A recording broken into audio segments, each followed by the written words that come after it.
ठीक है, क्योंकि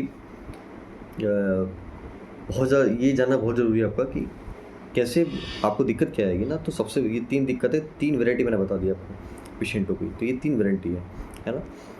अच्छा, और क्या दिक्कत आ सकती है?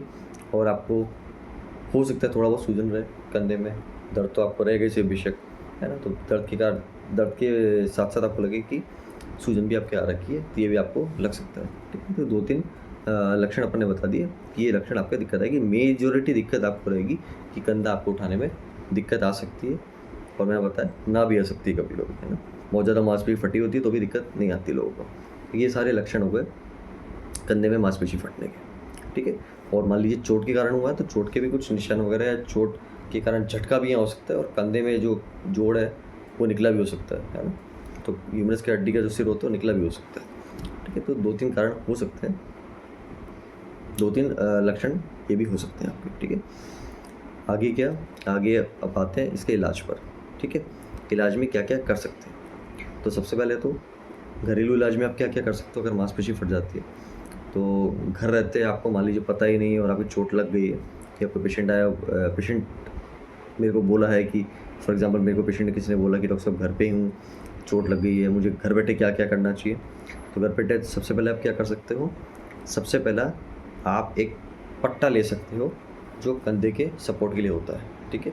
उस कंधे उस जो पाउचम स्लिंग टाइप आता है ना, स्लिंग आता है, उस कंधे के सपोर्ट में आपको ये उस स्लिंग के सपोर्ट में आपको उस कंधे को रखना है, ताकि आपकी मांसपेशी जो है वो आप ज़्यादा मूव ना कर पाओ, और वो थोड़ा अंदर की पोजीशन में रहे। तो स्लिंग ऐसे वर्क करता है, इस तरीके से रहता है, अंदर की पोजीशन में रहेगा तो जो मांसपेशी आपकी रिकवर कर पाएगी, उसमें ज़्यादा और चोट नहीं आएगी, और वो जो फट गई है वो ज़्यादा फटाव उसका बढ़ेगा नहीं, ठीक है। तो सपोर्ट में रहेगा उस स्लिंग में, तो स्लिंग में आपको इसको सपोर्ट में रखना है, पहला चीज़ ये। तो पाउच आर्म स्लिंग हो गया, जो पट्टा आता है कंधे का वो आप परचेज़ करके और लगा सकते हो इमीडिएटली। दूसरा क्या आप कर सकते हो, दूसरा एज यूजुअल दर्द की गोली आपको लेनी है, सूजन कम करने वाली गोली आप ले सकते हो। ये दो चीज़ें आप घर पे कर सकते हो। और तीसरा, सेक आप कर सकते हो, बर्फ़ का सेक आप इमीडिएटली कर सकते हो, ठीक है। दिन में पेशेंट पूछते हैं डॉक्टर साहब कितना टाइम करना है, कब कब करना है बर्फ़ का सेक। तो दिन में 15-15 मिनट के लिए आप 3 से 4 बार दिन में कर सकते हो। बढ़ा भी सकते हो अगर आपको आराम मिल रहा है, तो मिनिमम 3 से 4 बार दिन में 15-15 मिनट के लिए आपको करना है बर्फ़ का सेक, ठीक है। इसके बाद इतना आप घर पे कर सकते हो, ठीक है।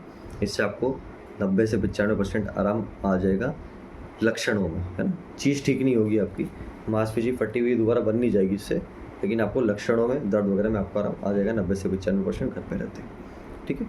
इसके बाद मान लीजिए आप 1 से 2 दिन बाद आते हो मेरे पास, ठीक है, कि अब डॉक्टर साहब मेरे को बोलोगे डॉक्टर साहब 1 दिन पहले या 2 दिन पहले मान लीजिए चोट के कारण हुआ, या काफ़ी टाइम से हमें दिक्कत आ रही है, बूढ़े लोग आके बोलते काफ़ी टाइम से दिक्कत आ रही है, हाथ उठता नहीं है, कमज़ोर रहता है। तो सबसे पहले ये दिक्कत का कारण सबसे ज़्यादा किसमें होता है, जिनको शुगर होती है, उसमें मांसपेशियाँ प्रोन होती है फटने के लिए, ठीक है। तो उसमें मांसपेशियाँ कमज़ोर भी जाती है। तो शुगर वाले जो लोग होते हैं ज़्यादातर आके वही देखा गया है कि ये ज़्यादा आके बोलते हैं। जैसे मैंने आपको बताया था एक वीडियो में, फ्रोजन शोल्डर भी ज़्यादा उनमें होता है, मांसपेशी फटने भी ज़्यादातर उनमें देखने को पर मिलता है, ठीक है। तो सपोज़ आते हैं और बताते हैं मेरे को कि ये मेरी ये मुझे हाथ उठाने में दिक्कत आ रही है, तो मैं क्या करूँगा, ठीक है। तो मैं क्या करता हूँ, पेशेंट आया है, बोल रहे डॉक्टर साहब दिक्कत आ रही है, तो सबसे पहले उसका एक एक्सरे कराया जाएगा प्रॉपर कंधे का। तो आपका एक्सरे कराया जाएगा प्रॉपर कंधे का, उसमें कुछ चीज़ें मुझे देखनी होगी, है ना, कि आपका जो कंधे की हड्डी का सर है वो ऊपर तो नहीं निकल गया, है ना, वो अंदर ही तो है, ऊपर तो नहीं गया वो, है ना। इसको एलिवेशन कहते हैं कि ह्यूमरल हेड डिस्प्लेस हो जाता है ऊपर की तरफ थोड़ा बहुत, मांसपेशी ऊपर वाली फटने की वजह से ये जो सर है वो ऊपर निकल जाता है थोड़ा, ठीक है, बाहर नहीं निकलता, थोड़ा सा ऊपर निकल जाता है, ठीक है। तो 1-2 चीज़ इसमें देखेंगे अपन, है ना, कि आपके कंधे के जोड़ में कुछ ज़्यादा डिजनरेटिव चेंजेस तो नहीं है, कंधे का जोड़ तो किसी स्टार्ट नहीं हो गया, ये सब उस चीज़ में देखेंगे अपन एक्सरे में, ठीक है।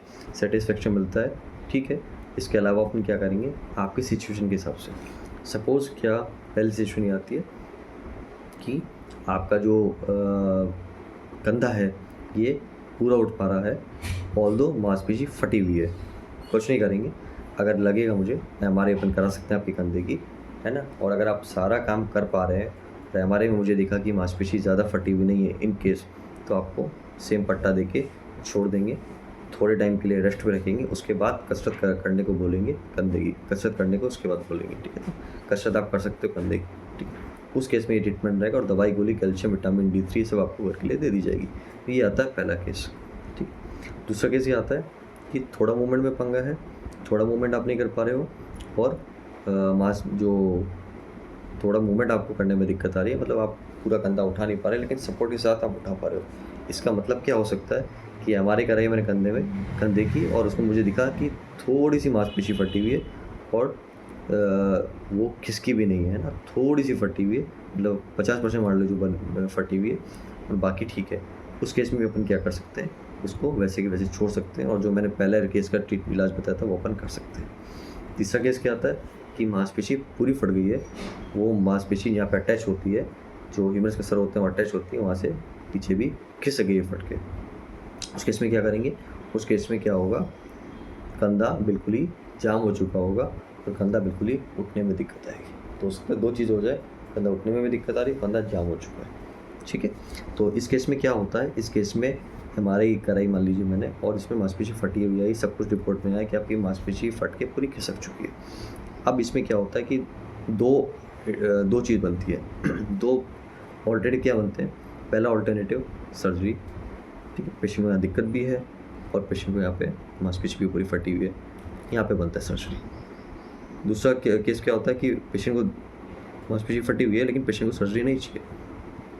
अगर इस केस में पेशेंट को सर्जरी नहीं चाहिए तो मैं क्या करूँगा, सेम ट्रीटमेंट रहेगा, कुछ टाइम पेशेंट को रेस्ट पे छोड़ेंगे और 4 से 6 हफ्ते बाद फिर थोड़ा सा मोबिलाइजेशन कराना स्टार्ट करेंगे अगर पेशेंट कंफर्टेबल है।